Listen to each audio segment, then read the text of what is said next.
Video showing the new sediment bottle with the black piece at the bottom, which is the drain valve. This is connected to the stirrer, which is inside the sediment bottle.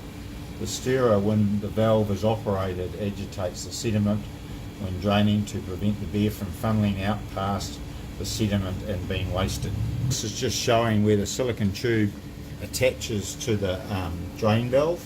So push that on at least 10 mils and then set the end of the tube up in the jug so that when you open the valve it will drain into the jug.